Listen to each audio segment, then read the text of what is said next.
Menurut saya sih kita apresiasi, artinya begini, moratorium ini harus dilakukan karena sebelumnya juga pernah dilakukan di era Pak SBY, tapi sekarang ini kondisinya karena pandemik ya, kondisi pandemi corona ini sehingga negara kelihatannya belum mengalokasikan untuk anggaran tahun berikutnya. Nah, sementara yang CPNS yang sekarang sendiri kan belum diproses itu. Jadi masih ada tes lagi nanti berdasarkan bulan September itu ada apa namanya tes SKB lah gitu ya. Jadi seleksi kemampuan bidang itu, jadi seleksi bidang namanya. Jadi di situ baru akan dilakukan. Nah, yang jelas itu moratorium ini harusnya ini menurut saya ada beberapa catatan ya. Yang pertama itu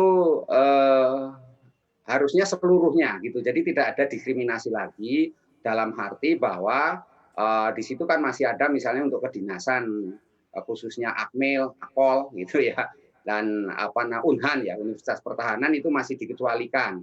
Dan menurut saya kan supaya tidak menimbulkan ini harusnya semuanya itu. Jadi karena kalau kita tangkap apa yang terjadi di Kementerian Keuangan itu kan sudah moratoriumnya malah 5 tahun itu. Jadi 5 tahun dan sekolah STAN yang selama ini menjadi andalan itu ternyata harus stop dulu gitu. Nah ini saya minta kalau bisa ini untuk kementerian yang lain mengikuti gitu loh. Jadi supaya semua ada pembenahan. Kemudian yang kedua menurut saya perlu diperhatikan untuk yang kebutuhan khusus. Kebutuhan khusus itu misalnya untuk guru.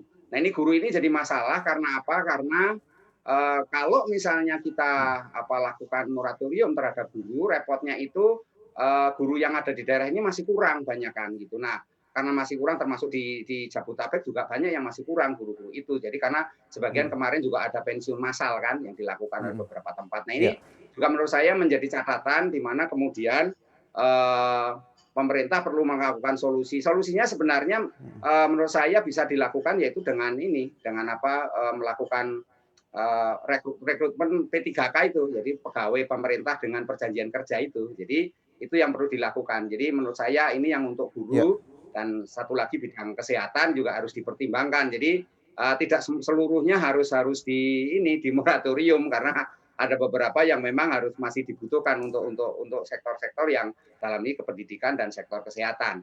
Tetapi untuk sektor yang lain memang ini saya setuju semuanya harus ini dulu. Sementara kebijakan-kebijakan yang selama ini sejak Pak Jokowi memegang yang periode kedua kan ada kebijakan misalnya pangkas eselonisasi kan sampai hari ini juga belum hmm, belum ini kan belum berjalan kan gitu. Bagaimana baik, pemangkasan itu sendiri? Nah ini segera dilaksanakan kan gitu. baik. Kemudian juga banyak juga PNS yang kemudian belakangan diangkat jadi komisaris itu juga harus Baik. harus juga di ini Kalau karena kalau kita lihat rangkap dari jabatan itu sisi juga jadi proporsi, masalah di publik.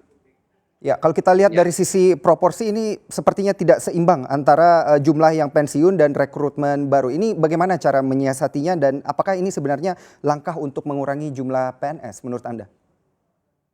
Iya, ini memang satu langkah untuk mengurangi jumlah PNS. Tetapi kan ada solusinya yaitu segera melakukan ini perekrutmen melalui itu P3K itu. Jadi pegawai pemerintah dengan perjanjian kerja.